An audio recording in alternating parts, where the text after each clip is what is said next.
યુદ્ધની અસરને કારણે ગેસ પુરવઠો ખૂટી પડતા હવે ગૃહિણીઓના રસોડા બાદ વિદ્યાર્થીઓની કેન્ટીન પણ અસરગ્રસ્ત બની। બરોડા મેડિકલ કોલેજની હોસ્ટેલોમાં આવેલી મેસમાં કોમર્શિયલ ગેસના બોટલ ખાલી થઈ જતા આજથી કેન્ટીન બંધ કરવાની ફરજ પડી। સંચાલકોએ જણાવ્યું કે ગેસનો પુરવઠો પૂરતો નહીં મળતા આજ સાંજથી રસોઈ બનાવવાનું બંધ થશે। યુદ્ધની આગ હવે ગૃહિણીઓના રસોડા બાદ જે યુનિવર્સિટીની હોસ્ટેલ હોય છે ત્યાં સુધી પહોંચી ગઈ છે અને હોસ્ટેલ અને પીજીમાં રહેતા જે વિદ્યાર્થીઓ જે છે તેમની મુશ્કેલી વધે તો નવાય નહીં। અત્યારે મેડિકલ કોલેજની જે બોયઝ હોસ્ટેલ છે ત્યાં અમે આવી પહોંચ્યા છે અને અહીંયા પણ કપરી સ્થિતિ છે।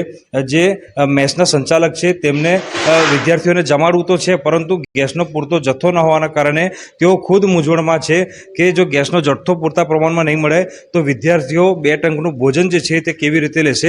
ત્યારે સીધા તેમની સાથે જ વાત કરીશું। તમે શું કહેશો? વિદ્યાર્થીઓની વાત કરીએ અહીંયાના, તો તમારે ત્યાં ભોજન બને એના પર જ નિર્ભર હોતા હોય છે, પુરવઠાની ભારે અછત છે, તો કેટલી મુશ્કેલી તમને થઈ રહી છે અને વિદ્યાર્થીઓને કેટલી મુશ્કેલી થશે? અત્યારે તો અમારી પાસે એક બાટલ છે જે અત્યારનું ભોજન બને એમ, પણ સાયન્સથી પછી શું થશે એ તો અમને પણ ખ્યાલ નથી। જો બાટલ નહીં આવે તો અમારે મેસ બંધ કરવી પડશે અને સ્ટુડન્ટોને જમવા માટે તકલીફ પડશે। તંત્રને અમારી એક જ અપીલ છે કે જલ્દી તકે અમને બાટલ મળે તો અમે સ્ટુડન્ટોને જમાડી શકીએ। તો રાજકોટમાં વર્ષોથી ભૂખ્યાને ભોજન કરાવતું બોલબાલા ટ્રસ્ટ હાલ ગેસ સિલિન્ડરની અછતને કારણે મુશ્કેલીમાં મુકાયું। છેલ્લા 35 વર્ષથી ટ્રસ્ટ દરરોજ અંદાજે 3000 લોકોને વિનામૂલ્યે ભોજન પૂરું પાડે છે, પરંતુ ગેસ સિલિન્ડર ન મળતા હાલ ટ્રસ્ટને લાકડાના ભઠ્ઠામાં રસોઈ બનાવવાની ફરજ પડી છે, જેના કારણે ભોજન બનાવવામાં વધુ સમય લાગે છે।